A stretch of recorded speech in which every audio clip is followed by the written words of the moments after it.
Hi, and welcome to Power of 10, a podcast about design operating at many levels, zooming out from thoughtful detail through to organisational transformation and on to changes in society and the world. My name's Andy Polaine. I'm a service design and innovation consultant, leadership coach, educator and writer. My guest today is McKercher, a designer and writer living on Aboriginal land in Australia. They have over 10 years' experience leading social innovation and co-design approaches across Australia and New Zealand, previously working as principal at the Australian Centre of Social Innovation and the Innovation Unit, and they are currently working within the New South Wales Government. They write in their book, relying heavily on sticky notes privileges those who can think quickly, are highly literate and literary, and are well-versed in thinking in headlines. Anyone who can't do that is generally excluded and left bewildered by the pace of commercial design methods. Okay, welcome to Power of 10. Thank you for having me, Andy. So I'm going to return back to that quote, which I'm guessing is where the title of your book, Beyond Sticky Notes, came from. But I'm interested in your own journey first. So, what was your pathway from where you came from to here? So I accidentally went to design school after really wanting to go to art school and not having that be framed as a real job.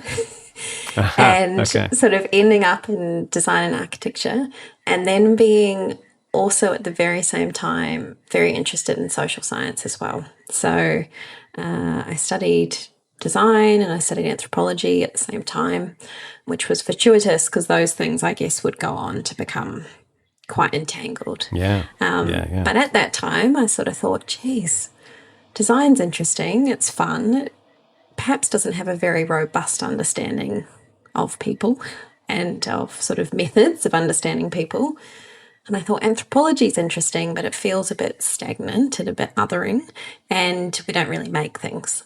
So it felt sort of interesting to join these two things together. And very soon after design school, I started working for a company called Optimal Usability that doesn't exist anymore, but was a fabulous company in its time. And one of the early projects that I began working on was around the translation of legislation, which in New Zealand was around how we would better care for kids who are at the precipice of perhaps entering the child protection system. And the project was really to say, can we work in a place-based way, or can we work in particular communities and with communities to take this legislative change and turn it into service design, a sort of functional and practical service design. And very naively, I just sort of hurled myself into this with the things I thought I knew about, like doing journey maps and personas and workshops and, having sticky notes and butcher's paper. And those things were just rejected, of course, by communities who were really confused about who I was and why I was there and what I was doing and why I had so much arrogance and so little cultural competency, actually, being a white New Zealander. And that gave me a bit of a taste for design as applied into a social community setting. Probably a bit of a taste for how little I reasonably knew about that and what my role should be or could be. And then I guess set me on a bit of a path of working in a more community-led design process across lots of different settings, predominantly health and domestic violence and child protection. And that sort of just amassed lots of different experiences about designing with people, particularly in community, not often in boardrooms, not often in offices. And then a little bit down that track, I sort of thought, well, this has been interesting and fantastic, and all this needs to go somewhere, so hence writing a book. But then I was also a bit curious about what it's like to be on the inside and to work at a different level and layer of the system, and decided to then start working in government and seeing what was possible and what kinds of conditions I could create from inside of government to perhaps have people, like myself or much better, more competent versions of myself come and sort of lead more community accountable work. So, I think quite a lot of obviously service designers end up or attracted to government actually because in that sort of systems level of view that you often take of the work we're doing, of where are things going wrong, and one of the places where you can actually make some significant change across that entire system is in government. At the same time, you get there and you work with those departments, and there's often an awful lot of good intention, but they're sort of mired in process that slows them down, and that's part of the kind of systems problem. What's been your experience? And I know you're already working there, so probably you might want to be careful about what you say. But given what you just said about coming in, let's be kind of honest. I've worked in a consultancy with all the kind of glossiness of that, and been one of those people who's kind of come into one of those departments to do some work, and I'm very aware of of how that kind of arrogance, I guess, that you were just talking about before. What's been your experience, of trying to bring these kinds of methods and process and thinking into those departments, perhaps in a different way to how external consultants would do so? I think the thing we get the opportunity to do when we're in a place and for an extended period of time is, and not dissimilar to co-design in this respect, work in a very relationship-first approach, right? Where we don't come in with assumptions about what people are and aren't doing, the capabilities they do and don't have. And I think some language, and I think it was Jeremy Meyerson who presented this language of perhaps the goal is design-infused, not design-led. So this language of design-led, is out there. Nice. Yeah. And it's active, it's strong, it's a bit bossy. And my experience has certainly been that design infused is more helpful, not only to truly bring design methods and skill sets into an organisation, but also just to value other skills and capabilities that people have, insights they have about their work, and perhaps, I guess allow them to work with their own curiosity about what is it they want to learn and discover, as opposed to us telling them that or suggesting that they're somehow wrong or bad for not knowing or not having had the opportunity to know. And actually, I think there's many things for designers to reflect on in terms of the pace in which we expect change to happen, which is often admirable but unreasonable. And also perhaps that one of the reasons why people don't engage in design processes is sometimes because of the sheer operational demand. And if someone has this enormous operational demand placed on them, it's not exactly easy to step out of that and engage in, what we might think of as a gold standard design process.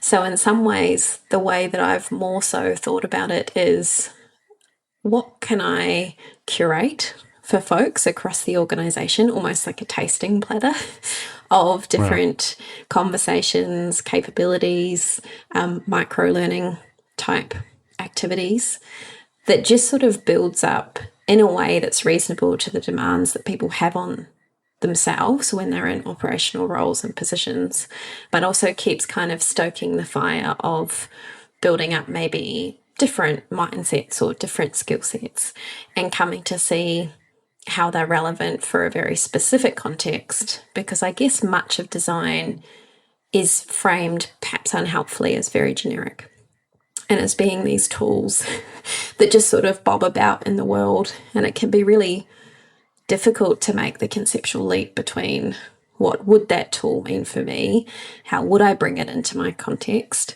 and how might it need adapting.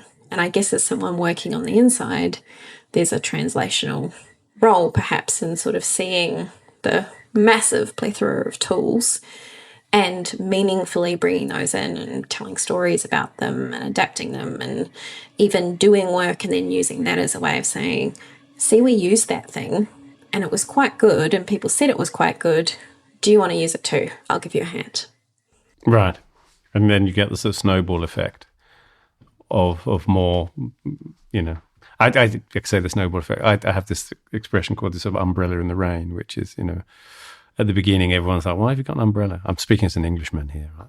Why have you got an umbrella, And then, of course, when it starts raining, everyone wants to be under your umbrella, and that sort of success attracts success. And it's a slow process, I think. I think that your point about designers being frustrated at the lack of pace, particularly in a, with the noise, if you like, from Silicon Valley of faster is always better, right? And the kind of speed and your point about designers being frustrated at that kind of lack of pace is really kind of well placed and well observed. I think that's we forget to take people on the journey with us, and kind of not just forget. I suspect we're probably deeply impatient about it all.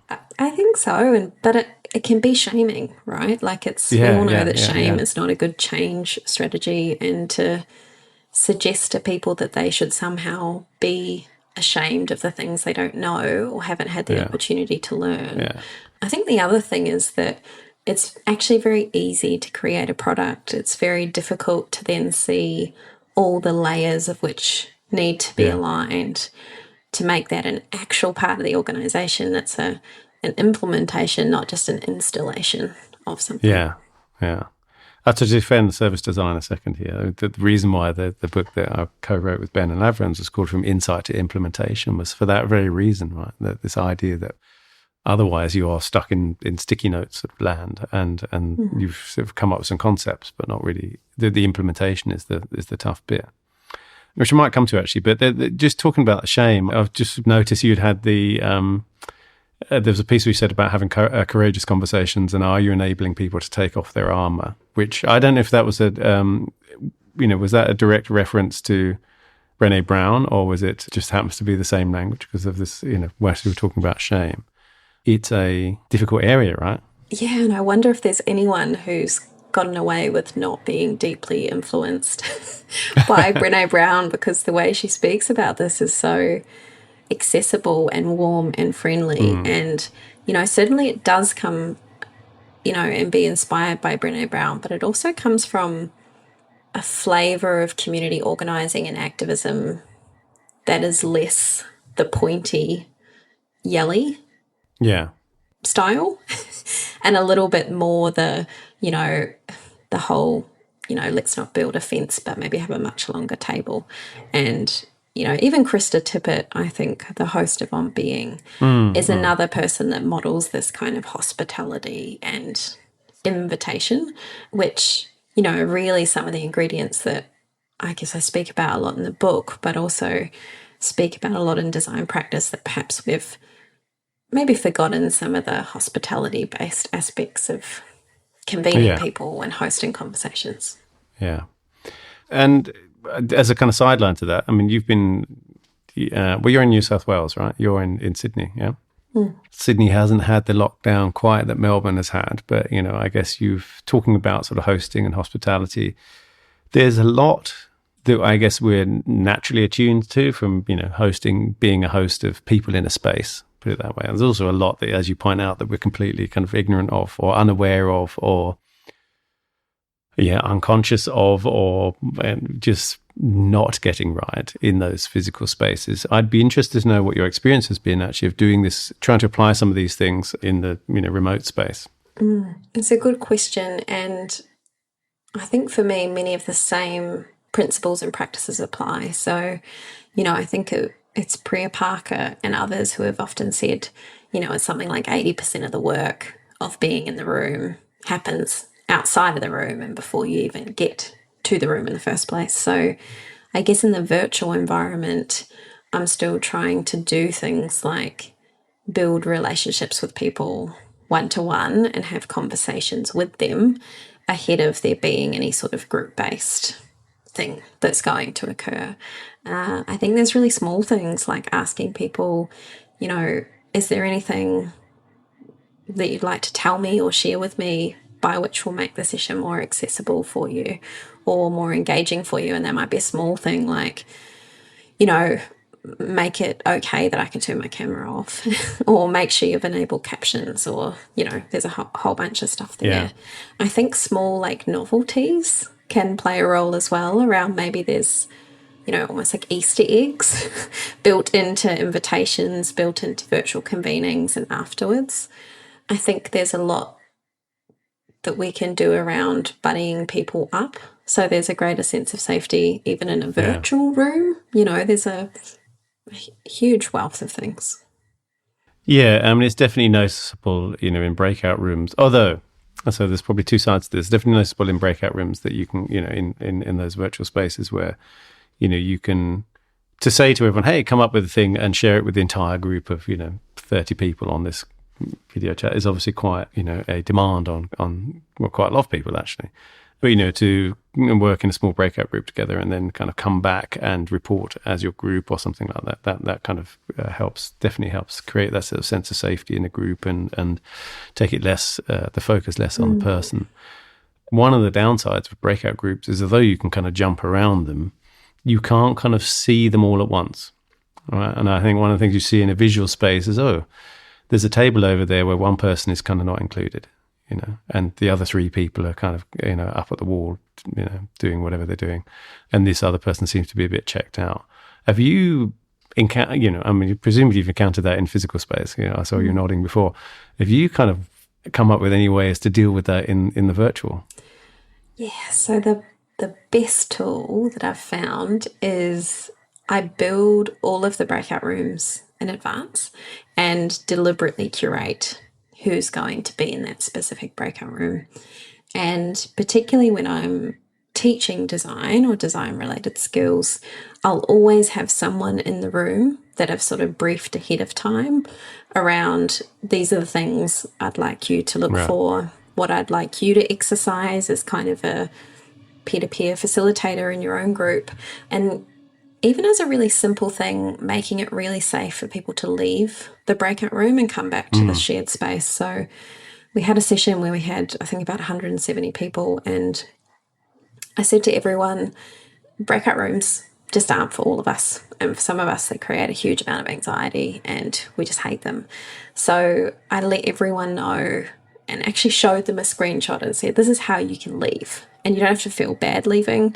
The main space will just have some quiet music. You can turn off your camera and here's an independent thing you might like to do or think about. So I think there's a power dynamic here, though, that as the host, we set what's permissible, right? And even if we don't say it, people come up with their own sense of what the unspoken norms are. So one of the most powerful things through lockdown I found was just to say to people, just come as you are.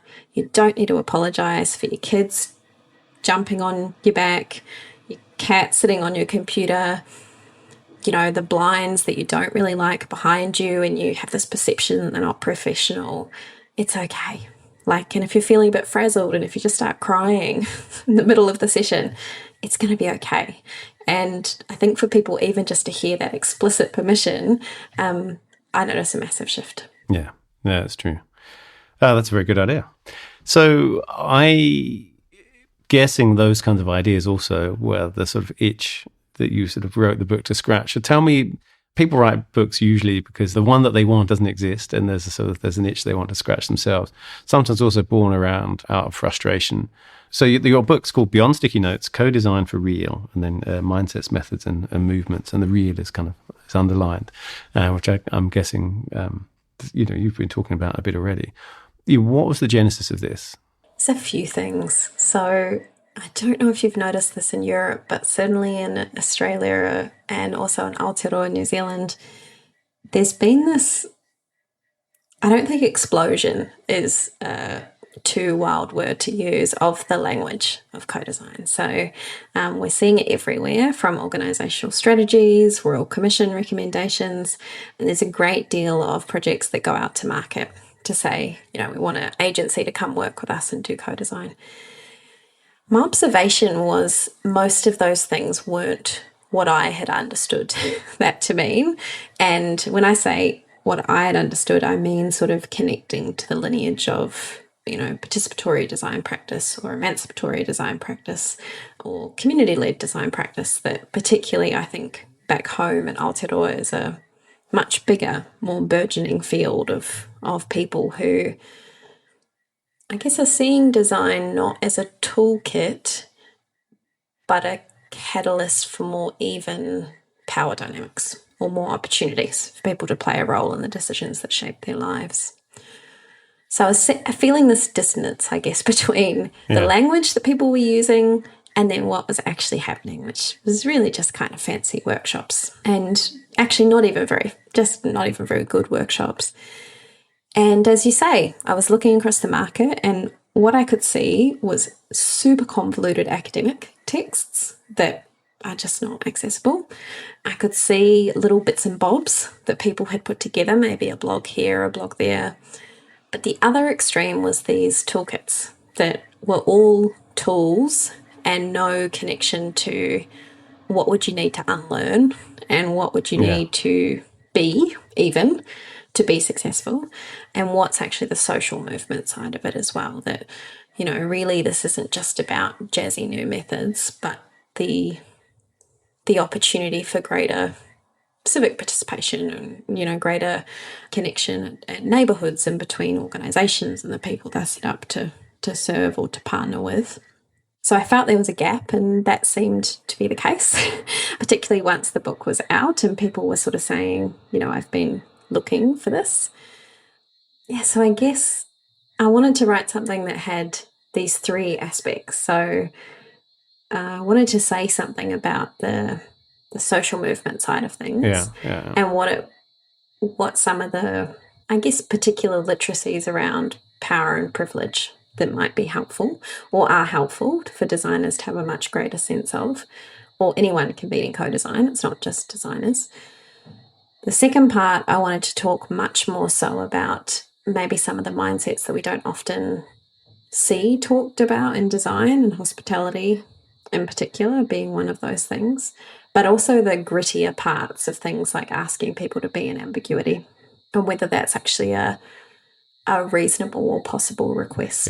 And if it is, when and how does that get supported?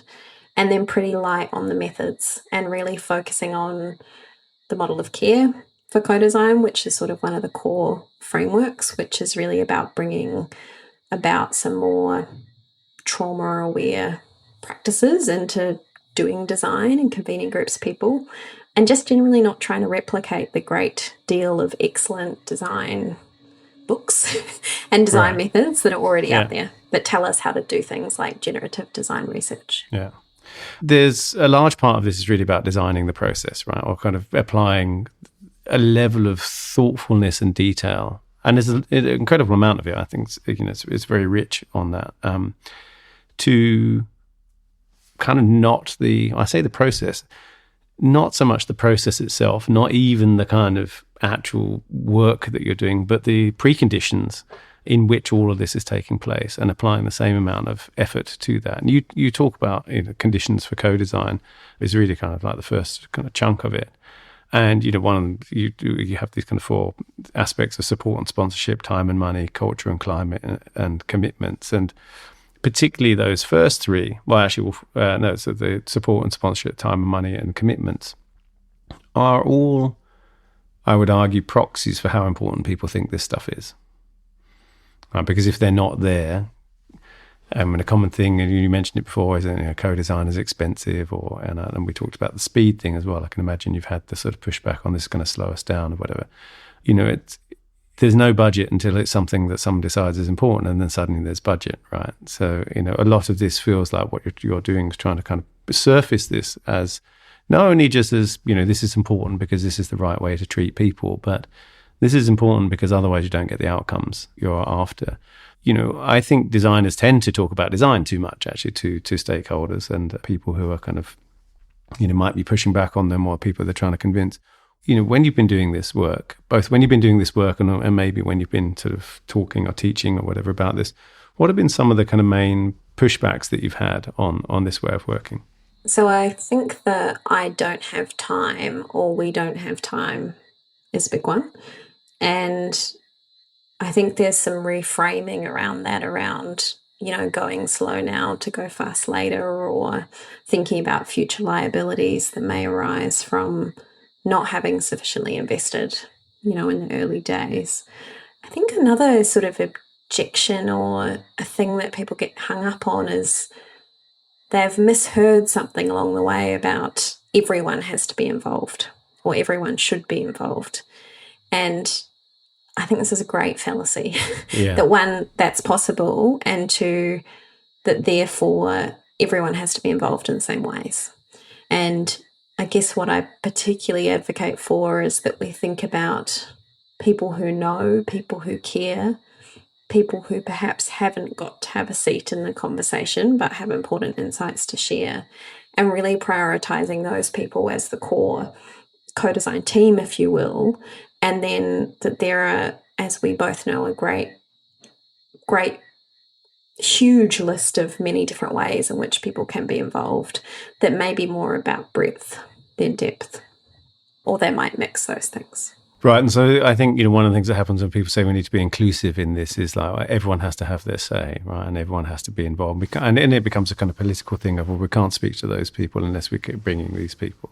Is that the kind of thing you're saying ends up happening? And those people aren't necessarily the right people, or they may even be unsafe people to be in, or make the space unsafe. Right? Or they're people who, whilst have views that arguably are being, that they deserve to share, are views that are already well understood and well represented. Right. And I think the part that designers are very guilty of, and we all are because of our impulse to want to create something new and maybe create some kind of shrine to ourselves, as well as that we often sort of parachute into context without sufficiently understanding what's already known. And I think that does mean that we often then go back over old ground, as opposed to sort of saying, where are the cracks, where does the road end, where are people falling in the river? That just got to be a very complicated metaphor. But that's all right. I think there's a different way of thinking about this, and it does require being brave enough to say, well, should everyone be involved? And that's perhaps actually not inclusion. That's perhaps just a very unsophisticated understanding or unsophisticated way of thinking about it. I mean, you've talked a lot about, power structures, creating safe spaces, and building, I wrote down a quote, you said, building trust and relationships before offering tools or methods, which I feel like we probably do the other way around most of the time as designers. And, and I've seen it done. And interestingly, because given your background, there's a guy called Chris Hayward who's been on, who I used to work with, who's been on the show, comes from an anthropology background. And I've seen him really brilliantly in a workshop where it was a large group of people. There are lots of different kind of parts there are lots of third-party service providers for this particular thing. And one of those third-party service providers was considered to be the problem, basically. And the woman who was, representing that service, there was kind of a pile-on starting to happen in the space. And she then, understandably, started to become quite defensive, which then started to kind of lock down where things were going to go in terms of kind of opening up the problem space and all of that stuff.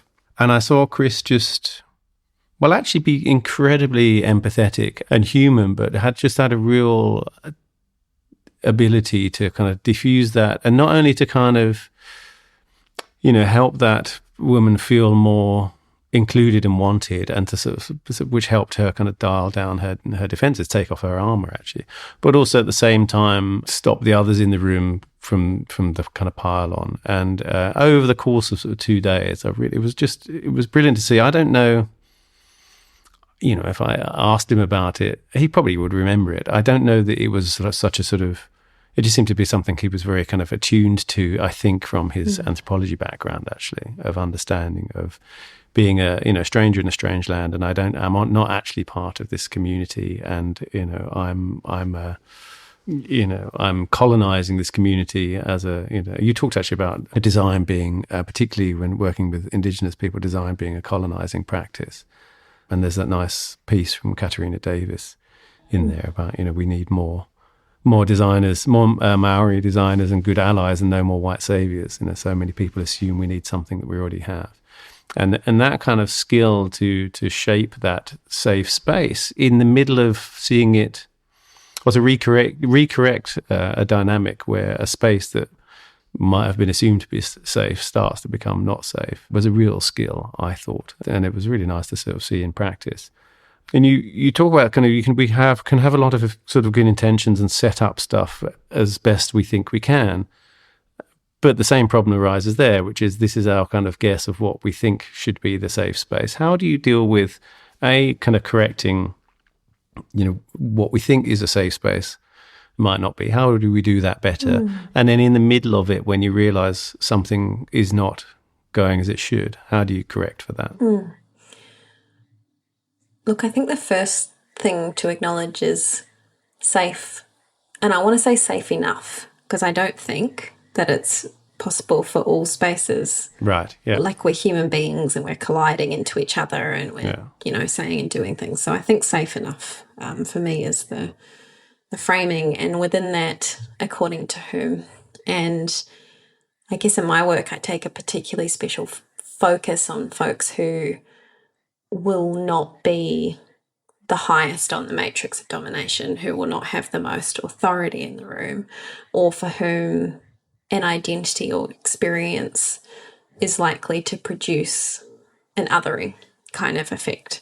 And I'll often have quite a few conversations with people ahead of time about what safe enough might be like. And, often people, because they've thought about this often really a lot, particularly survivors of different kinds, have done a lot of work and had to do a lot of work around how do I feel safe or safe enough. So often people have really practical suggestions like, I don't want to hear what everyone's jobs are at the start of the session. I want to hear who people are in their community. And I just don't want to be shamed that I'm, for example, not in employment right now and that person's got 3 PhDs. So people will often make suggestions about what that could be like. And I guess as a somewhat, a person who's facilitated a fair amount in this space, I've also got a bit in my own memory bank of things that I might draw from. I think it's a really different matter as to when the space becomes unsafe. And I think the people that I know that are really good at doing this experience or have experienced some exclusion in their own lives that allows them to, this sounds a little bit kind of woo-woo, but feel a sense that something's broken in the relational space and someone's done something that's awkward, that's harmed someone. And I think this is where the whole courageous conversation things come from. I don't know that people who are hosting workshops always see it as their role to take a corrective action of some kind and to practice calling in. So let me give an example.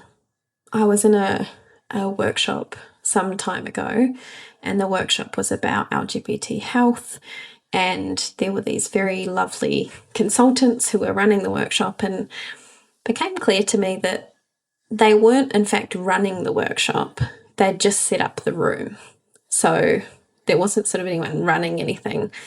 And I'd made a particular comment in my experience as a non-binary person, and a very aggressive, older, cisgendered person sort of said to me, oh, that's fine, but we all just need to grow up here and stop being so worried about language. And that would have been the perfect opportunity for the person hosting the conversation to say, we have already committed in this space to prioritise the safety of LGBT people and to listen deeply and not to minimise. But instead, these people just kind of sat back and they were very awkward and nothing happened. And of course, that just reinforced this power dynamic of it was somehow okay for that to happen. So I think as a facilitator, we have to have the capacity in that moment to call out and call in at the same time and offer invitations that people might think about their behaviour, might change it, and if they don't change it, that they may need to leave the session. Yeah. So there's a thing there which is, because we were talking about shame, obviously, and in that situation, you would kind of probably shame that other person, but that you just who said it by calling it out, or there's a danger of that happening. And calling it in, though, I think is the thing to do there. The impulse is to shame and to be like, Karen, stop it. But the thing that's really helpful is to, even a question like, it can be fairly kind but strong at the same time around, might that comment actually be a reinforcement of all the things we've already been speaking about today? So, things are invitations as opposed to interrogations or, calling out can be something that needs to happen some of the time, particularly if we see our practices working in solidarity with people in the room who have less power, not colluding with or helping people who have more to feel safe and comfortable. Yeah. No, I think it's more of an evening out of things as well. An evening, not an evening out, an evening out. It's just the same words. An evening out of the power, about rebalancing of the power dynamics there, and as the person facilitating, although you actually call it convening, that co-design space. You have a lot of you've extra power, right? Because you're the one standing at the front with the mic or whatever, and that gives you kind of a bigger clout, and so you can kind of rebalance. Now we're coming pretty close up to time. You also you've got the book. You also produce these mindsets guides. There's quite a few other things on your website. You did say earlier you're working on another book. What's it called? Yes, the new book is tentatively called Beyond Service Design, which evidently there's a beyond theme going on. And this particular book is a question that I'm holding in my head about how is it as service designers that we may be colluding with the manufacturing of need and new needs. And this is particularly inspired by John McKnight's work on the Careless Society, in which he makes this observation that perhaps, one of the issues we've run into is not because we don't have enough services, but because maybe we have too many. And maybe there's some areas that have been professionalized to such an extent that we've lost some of our capacities to care for and about each other. And in no way am I suggesting that we don't need some services. For sure, we need acute services, for example. We need people to do surgery on us. We definitely don't want to do that on each other. But there are a whole bunch of other services in which we've invented, and perhaps, as service designers, we're kind of playing in the territory of inventing services, of maybe creating services that people can't stop using or that actually don't build their capability or efficacy in any way. And maybe that's not always the outcome that we're looking for, but whether it should be, particularly in some categories of service, in which we might say community capacity is an outcome we want, but the way in which we go about creating boundaries and structures and services may not reflect that. So it's not particularly well formed, but I've been increasingly talking to folks, such as at the Australian Centre for Social Innovation, about what they're doing around caring for carers, around building up community resilience after bushfires, around community mental health, and new models for keeping people out of the child protection system. And the thing that all those projects have in common is they're not services, and they don't get framed in the context of service. They get framed in the context of capability. And I'm just curious about some of those things and working through some of the different stories, the different approaches. But importantly, what I'm also asking is, what is that ask of the service designer? And are there some things perhaps that we need to give up, or some ways that we might reframe our own thinking so that everything isn't a service, a better service, a new service, a different service, but we see that there's different directions, different roles, and ideally different outcomes. I'll be fascinated to see what you come out with. I think the thing, when you just talked about the caring for carers thing, I think there is because of healthcare as a classic thing we talk about in service design as one of the kind of big services that will be around, has been around since before we were born and will be around after we die. And those are the two points we know we access the healthcare service as well, our birth and death. But, one of the things that's going on in Germany, for example, is, with COVID, is that the politicians will talk about, we need another 1,000 intensive care unit beds, but the nurses are all burnt out. And so they're leaving that profession. And actually one in my sort of family circle has done exactly that.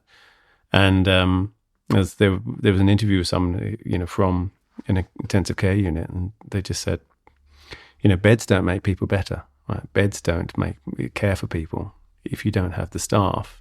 The numbers of beds don't make any difference. And he was very frustrated with those kind of political statements, which just didn't really understand the context or what it's like to be, actually working in those services. I think there's a lot of services that, look at that, and I feel like I'm always kind of loading onto the tech industry here, but the tech industry is obviously full of that. And we think of Amazon and all the rest of them, where you've got or the content auditors of people have to kind of view objectionable content from Facebook and all those kind of people. There's all these other services for whom the people in those services aren't really cared for at all. So I can definitely that resonates. So, as you know, the show is named after this Ray and Charles Eames film called Powers of 10, about the relative size of things in the universe. And the last question is always, what one small thing is either overlooked or underappreciated and could either be redesigned or more well-known that has an outsized effect on the world? This feels like an extraordinarily difficult question to ask. Look, I'm going to say something that has personal elements to it and it has work elements. And because we've already talked about this a little in the conversation, is I think the thing we can all do better, whether it's to our family, our friends, our colleagues, workshop participants, is just know how to write a really good invitation. We just really fail on that. We fail to make it personal. We fail to make the person feel special to some extent and we care about them or attentive to their needs. I'll provide just a really quick example. As I was hosting a birthday party the other day, and a friend of mine with autism was coming along, and I'd said to her in advance, would it be okay if I burnt some scented candles, or would that be really disruptive for you, and would that make it really unpleasant to be in my home? And immediately she sort of came back and said, oh my gosh, can't believe you even asked me that. Yeah, I'd ideally prefer if you didn't, if you don't mind. And it's right. Well, no, I don't mind. It doesn't affect my experience at all, but it was clearly going to have a really big impact on yours. So invitations, personal invitations, professional invitations, just make them a little bit better, not so very generic. Nice. Yeah. And, I think that would make a pretty significant difference about who's in the room and how they feel about being in the room. Yeah. You talk about, actually, I meant to talk about this before, but you talk about love quite a lot in the book as an important part of this process. And my biggest complaint about sort of professionalization, or sort of the word even being professional, is that it seems to kind of exclude all of that. Exclude, love and emotions and how people feel. That's kind of irrelevant in the kind of hard business world and stuff. And yet, without that, you sort of don't get anything going anywhere, right? Because there's a lot of resistance that people will then push back on. And do you think it's too extreme to say that when you don't really take into account how people feel about things and how it kind of how they feel excluded or included, it's actually fundamentally people feel unloved? Absolutely. I mean, I don't think it would be an understatement that it is all of our wish to feel in some way seen and known when we're together. Yeah. And I think that's just as true for a design workshop as it is in family and community. So, I think we've got to talk a lot more about love, and particularly loving all of the contributions that people bring, including the ones that aren't obvious to us or we don't naturally value, or because it's not a professionalized skill and we might have classified it as craft or hobby, that we don't value that. We don't see what that is and what they can bring. And, that's probably drawing a little bit more on the asset-based community development type approaches, in which we just recognize that everyone has gifts to offer, and our role, or at least I see it as our role, to create enough hospitality and safety and warm welcome in which people feel like they can share whatever those gifts are. And I know that sounds kind of soft and fluffy, but it's actually hard and important.